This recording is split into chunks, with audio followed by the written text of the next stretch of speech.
मला वाटतं प्रत्येक राजकीय पक्षाचा नेता सत्तेच्या माध्यमातून त्या ठिकाणी आपण सगळ्या गोष्टी सुरळीत करू अशा प्रकारचा एक आत्मविश्वास देत असतो.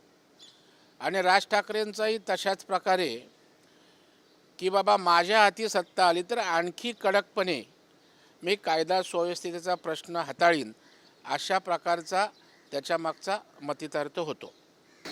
बदलापूरमधील घटनेनंतर राज ठाकरेंचे मोदीतील कार्यकर्त्यांना समोर त्या करकरीत महाराष्ट्र करून दाखवतो. राज ठाकरे 50 कोटीमध्ये आमदार विकत जातो असं राज्यात आधी होतं का, असा सवाल राज ठाकरेंनी केला आहे. तर दिवाळीनंतर निवडणूक लागेल असा अंदाज आहे, पण याचा काही भरोसा नाही असंही राज ठाकरेंनी म्हटलं आहे. मला वाटतं 50 कोटीच्या संदर्भात विरोधी पक्षांनी एकनाथरावजी शिंदे यांच्यावर फेक नॅरेटिव्हच्या माध्यमातून आरोप प्रस्थापित केला आहे आणि हे कपोलकल्पित आहे. त्याच्यामुळे मला वाटतं अशा प्रकारच्या 50 कोटीच्या आरोपामध्ये कशाही प्रकारचं तथ्य नाही, राजकीय उद्देशातूनच तो आरोप आहे असं माझं त्या ठिकाणी म्हणणं आहे. आणि निवडणुका ह्या निवडणूक आयोग असणारी प्राप्त परिस्थिती नियम या अनुसार त्या ठिकाणी घेत असतो आणि त्याच्यामुळे मला वाटतं वेळेतच निवडणूक आयोग निवडणूक घेईल. ओएसिस फर्टिलिटीच्या तज्ञांनी आयव्हीएफ उपचार पद्धतीद्वारे 1 लाखांहून अधिक जोडप्यांना मातृत्व प्राप्तीचा आनंद दिला आहे. मोफत अपॉइंटमेंट बुक करण्यासाठी आजच संपर्क साधा. फडणवीसांनी संपूर्ण महाराष्ट्राची वाट लावली.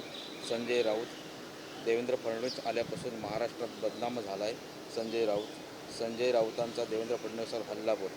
मला वाटतं संजय राऊत हा विकृत मानसिकतेचा माणूस आहे आणि महाराष्ट्राच्या सुसंस्कृत राजकारणाची वाट जर कोणी लावली असेल तर ती संजय राऊतांनी या ठिकाणी लावले. आणि महाराष्ट्राला जर राष्ट्रीय स्तरावर बदनाम करण्याचं त्या ठिकाणी कोणी काम केलं असेल तर ते संजय राऊतांनीच केलं आहे आणि महाराष्ट्राचं नाव देशाच्या नकाशावर बदनाम करण्याचा जणू काही त्याचा कट आहे. बदलापुरात आंदोलन सुरू असताना फडणवीस दिल्लीत तर मुख्यमंत्री शिंदे पौर्णिमेला शेतात जाऊन बसले अशी टीका आदित्य ठाकरेंनी केली. बदलापूर घटनेवरून आदित्य ठाकरेंनी शिंदे फडणवीसांवर निशाणा साधला. आदित्य ठाकरे यांनी मैताच्या टाळूवरचं लोणी त्या ठिकाणी खाण्याचा प्रयत्न करू नये. खरं म्हणजे आपण जर पाहाल तर त्या ठिकाणी जे आंदोलन झालेली घटना दुर्दैवी आहे, परंतु त्यामध्ये आदित्य ठाकरेंच्या पक्षाची लोक कशा पद्धतीनं लाडकी बहीण योजनेचे फलक घेऊन आणि खोटे आरोप करत या आंदोलनात सहभागी झालेले आहेत हे महाराष्ट्राने त्या ठिकाणी पाहिलेलं आहे. आणि त्याच्यामुळं मला वाटतं आदित्य ठाकरे आपण ठाणे जिल्ह्यानं भरभरून शिवसेनेला त्यावेळच्या दिलं, पण आपण उद्धवजी ठाकरे साहेब कुठे होतात? आपण तरी साधी चौकशी करायला आपण त्या ठिकाणी गेलात का?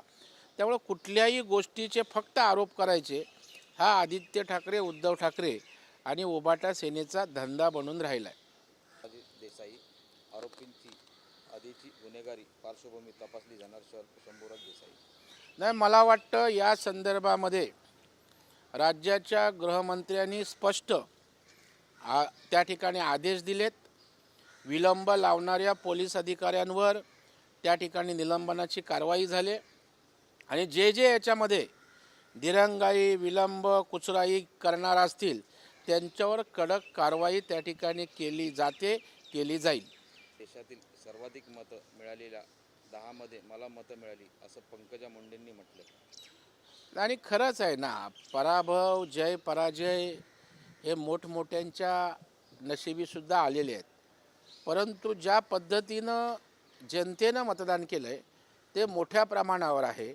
अल्पशा मताने त्यांचा पराभव झाला आहे आणि त्याच्यामुळे मोठ्या मतदानाचा उल्लेख करणं हे स्वाभाविक आहे.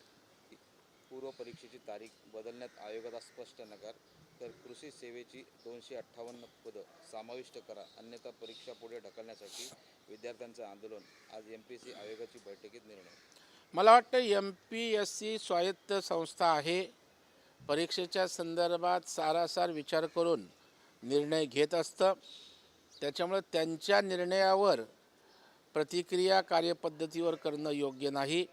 तथापि विद्यार्थ्यांचा आक्रोश त्या ठिकाणी पाहता या संदर्भात महाराष्ट्र सरकार, मुख्यमंत्री, उपमुख्यमंत्री हस्तक्षेप करून निश्चितच समन्वयाचा किंवा पारदर्शकतेसाठी मार्ग काढतील. शरद पवार MPSC आंदोलनात सहभागी होणार. MPSCच्या मुद्द्याला सत्ताधारी गांभीर्याने घेत नाहीत. मी स्वतः विद्यार्थ्यांना न्याय मिळवण्यासाठी मैदानात उतरणार. पवारांचे ट्विट. ह्या सगळ्या गोष्टी निवडणुकीच्या नजरेसमोर या ठिकाणी होताना दिसत आहेत. यापूर्वी पवारसाहेब कधी विद्यार्थ्यांच्या प्रश्नांवर रस्त्यावर उतरलेले दिसले नाहीत. निवडणूक तोंडावर आहे, त्यामुळे प्रत्येक गोष्टीचं राजकारण करायचं, प्रत्येक विषयाचा राजकारण करत राजकीय लाभ कसा मिळेल हे पाहायचं. त्यातनंच मैदानात ते उतरलेले आहेत.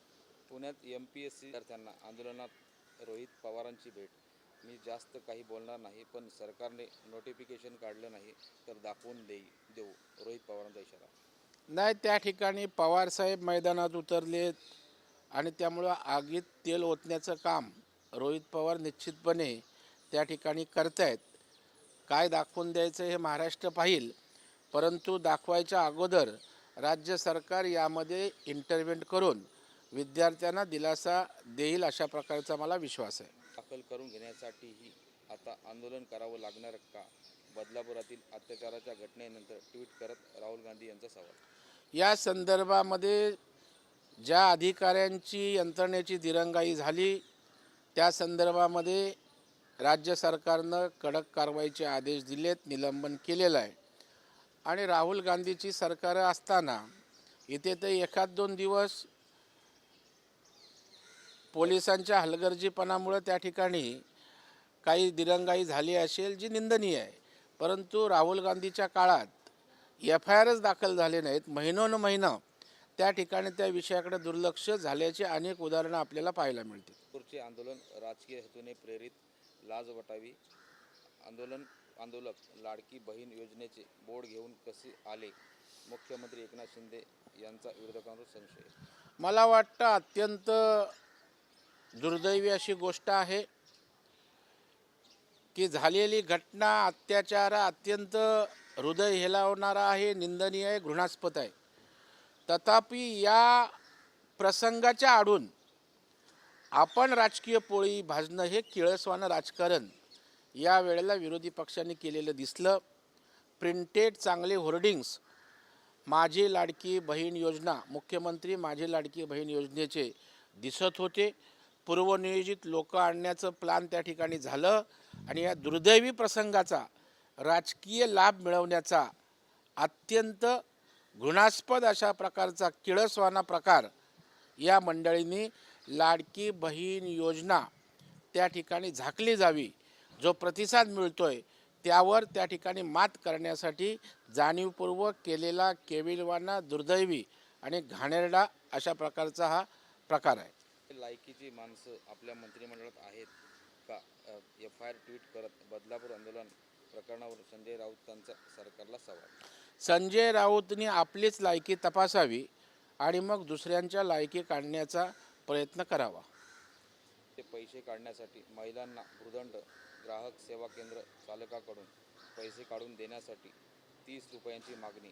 छत्रपती संभाजीनगरच्या पैठणमधील घटनेचा व्हिडिओ समोर. स्थानिक स्तरावर जिथे जिथे अशा प्रकारचे गैरप्रकार होत आहेत, सरकारनं क्लिअर कट आदेश दिलेत.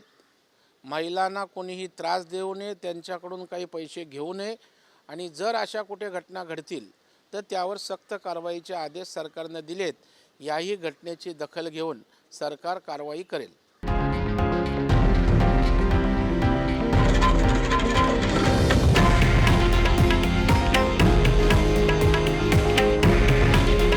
हे आहे देशातील नंबर 1 न्यूज नेटवर्क आणि आपण पाहत आहात TV9 मराठी. काळजी तुमची, हित महाराष्ट्राचं.